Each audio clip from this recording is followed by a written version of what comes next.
એટલે માફ કરશો.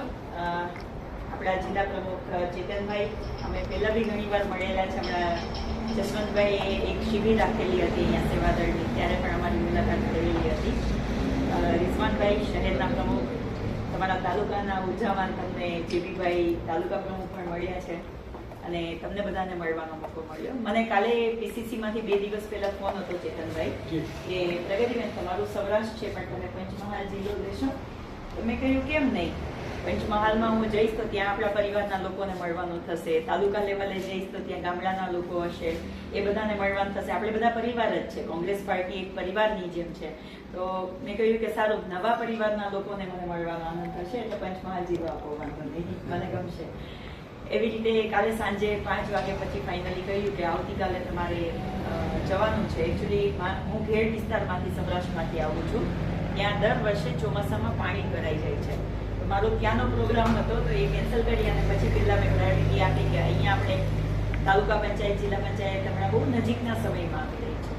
અને અત્યાર સુધી હું હતી નહીં, પણ મને ખ્યાલ હશે કે તમારી શું ફરિયાદો હશે કે કેન્ડિડેટ છેલ્લી ઘડીએ કહેવામાં આવે છે કે એમને પ્રોત્સાહન નથી મળતું કે સાથ નથી આપતા. અને આખા ગુજરાતમાં આ પ્રશ્ન હતો જ.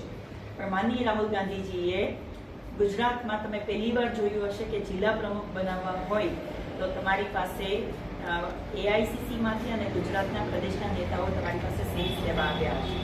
અત્યાર સુધી એવું બનતું હતું કે કોઈ પણ જિલ્લા પ્રમુખ બની જાય પછી તમને ખબર પડે કે આ જિલ્લા પ્રમુખ બન્યા. તમને ગમતા હોય કે ના ગમતા હોય તમારે વધાવી લેવા પડતા હતા. પણ રાહુલજીએ એવું કહ્યું કે નહીં, આ વખતે આપણે લોકોને પૂછીએ અને લોકોમાંથી જે નામ આવે એમને જિલ્લા પ્રમુખ બનાવીએ. એવી જ રીતે તાલુકા પ્રમુખ બનાવવા માટે પણ તમારી પાસે એક ટીમ આવી હશે, તમારા બધાની સેન્સ લીધી હશે અને પછી તાલુકા પ્રમુખ બનાવ્યા હશે. એવી જ રીતે અત્યારે પણ આપણે તાલુકા પંચાયત, જિલ્લા પંચાયતની ચૂંટણીઓ નજીક આવી રહી છે. તો એમાં બી અત્યારથી અમને લોકોને સેન્સ લેવાનું કહ્યું છે, લોકોને જોવાનું કહ્યું છે કે કોણ કેન્ડિડેટ છે, કોણ જીતીને આવી શકે એવા છે. એવા કેન્ડિડેટને આપણે લેવાના છે જે લોકોની સાથે જોડાયેલા હોય, લોકોના પ્રશ્નોને ઉજાગર કરતા હોય, લોકોના દુઃખમાં એમની પાસે જઈને ખાલી બેસતા હોય. હું માનું છું ત્યાં સુધી લોકોને આપણી પાસેથી સીધા પૈસા નથી જોતા કે સીધું આપણી પાસે કામ નથી જોતું. લોકોને આપણી પાસે ખાલી એટલો જ આશા રાખતા હોય છે કે એમના દુઃખ દર્દમાં ખાલી આપણે એમની પાસે જઈને ઊભા રહીએ, આપણે એમને પૂછીએ. ચૂંટણી સિવાય પણ આપણે લોકોની વચ્ચે જઈએ તો લોકોને આપણા માટે પ્રેમ ઊભો થશે જ. અને એ આપણે રાહુલજીએ સાબિત કરી બતાવ્યું. જે 2.5-3 વર્ષ પહેલા જે લોકો એવું કહેતા હતા કે રાહુલ ગાંધી પપ્પુ છે, જે આખું સોશિયલ મીડિયામાં ચલાવ્યું હતું, એ રાહુલ ગાંધીએ સાબિત કરીને બતાવ્યું કે આ દેશના એક પણ નેતાએ 3,500 કિલોમીટરની કાશ્મીરથી કન્યાકુમારીની પદયાત્રા આજ સુધી નથી કરી.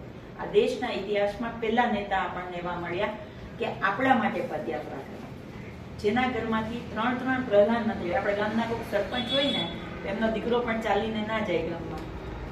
આ તો આપણા દેશના 3 પ્રધાનમંત્રી જેના ઘરમાંથી આવ્યા છે એ વ્યક્તિએ આપણા માટે પદયાત્રા કરી. ત્યાં લોકોને મળ્યા, ત્યાં કોઈ પણ નાત જાત, સ્ત્રી પુરુષ કોઈનો પણ ભેદભાવ રાખ્યા વગર જેને દુઃખ છે એમને ગળે લગાવ્યા, એમના પ્રશ્નોને સમજ્યા અને એ પ્રશ્નોની ઉપર એમણે 5 ન્યાય યાત્રા કરી.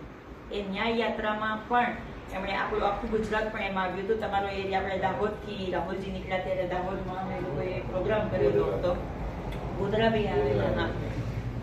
આપણે નસીબદાર છે એ યાત્રામાં આપણા એરિયામાંથી પસાર થઈ છે. અને એ યાત્રા કર્યા પછી પણ એવું લાગ્યું રાહુલજીને કે આપણા લોકોના મનમાં પણ ક્યાંક ને ક્યાંક પ્રશ્ન હતો જ ને કે ઈવીએમમાં કે ગડબડી છે તો જ ભાજપ જીતે. તો એ રાહુલજીએ સાબિત કરી બતાવ્યું કે વોટ ચોરી થાય છે એના લીધે ભારતીય જનતા પાર્ટી જીતે છે. એ પ્રેસ કોન્ફરન્સ કરીને તે દિવસની ભારતીય જનતા પાર્ટીના નેતાઓ હોય કોઈ પણ કે ઇલેક્શન કમિશન હોય એમની ઊંઘ ભૂલી ગઈ છે. તમે